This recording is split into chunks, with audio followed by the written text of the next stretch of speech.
Back on Inside Tennessee, we did interview many of the candidates, almost 24, again, up in this general election.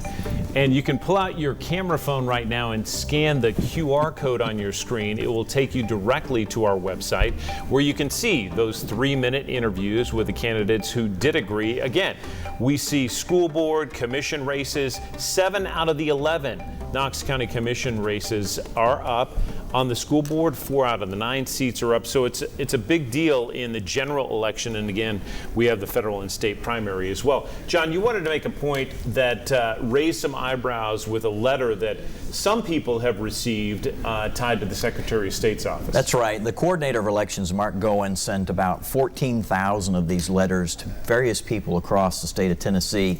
And they did raise alarms with some people. Let me just read you some of the language, what they said. Our office sent letters to individuals whose voter information matches with an individual who may not have been a United States citizen at the time they obtained their Tennessee DL or ID card.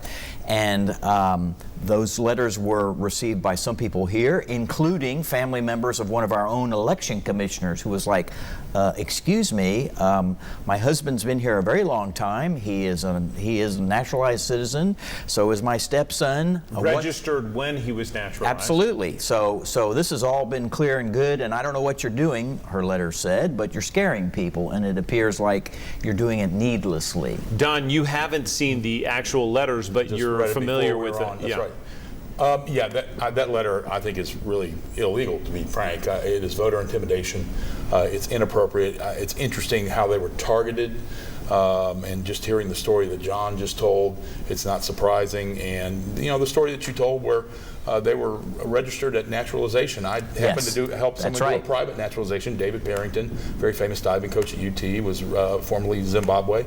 And Cliff Rogers literally popped in the courtroom, as he joked, to make sure that he wasn't going to vote Democrat because I was there. So good for Cliff. But it really is an inappropriate thing to go out. It's a scare tactic. It shouldn't happen.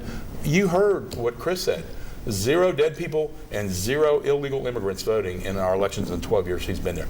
It's not a problem. Mm-hmm. Any other perspective on that you want to add, Janet? I mean, I think it's not unlike some of the bona fide rhetoric that we've heard as far as voter intimidation, and if you're not, a straight line party member, if you have this voter history or that kind of thing, and sort of the threats of not legitimately belonging to a party or not. So I really see it as much along the same lines as that, and it's pure, bullying and intimidation, and I think that's unfortunate. Of anyone at this desk, you have most recently been a candidate and held public office. What are the challenges you see in holding public office and not getting more people to decide who does hold public office?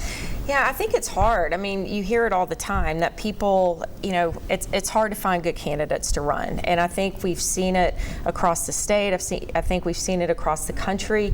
You have candidates that are overqualified, they're well managed, they're well messaged, they're well financed, they're losing races. And for me, it's nobody seems to want a bridge builder anymore. That people are just beating their chest, planting their party flag, and it's not about the issues. And I think in order to get things done and to have progress and to accomplish things, especially in a local election, because those are, as Chris said, those are the issues that impact your day-to-day life. And so I think we start to get in a logjam of being successful in politics, and it's too bad. Too far right and too far left versus where all of America, or most of America, seems to be. Think of how different Tennessee would be with Bill Haslam and Bill Bredesen as our 2 senators. Think about how different we'd be right now. But there's no room for common sense, in my opinion, and no room for independent thinkers. I mean, that's very true. I think, again, no one really wants people coming together to try and problem solve, and I think that's a travesty, honestly. One of the things we're going to talk about in the next break, John's been crunching some of the numbers as far as what it costs to run. We're going to get some perspective from him and also from you, Janet, on that. And Don Bosch will weigh in. Again, another quick break here on Inside Tennessee. Back with more right after this.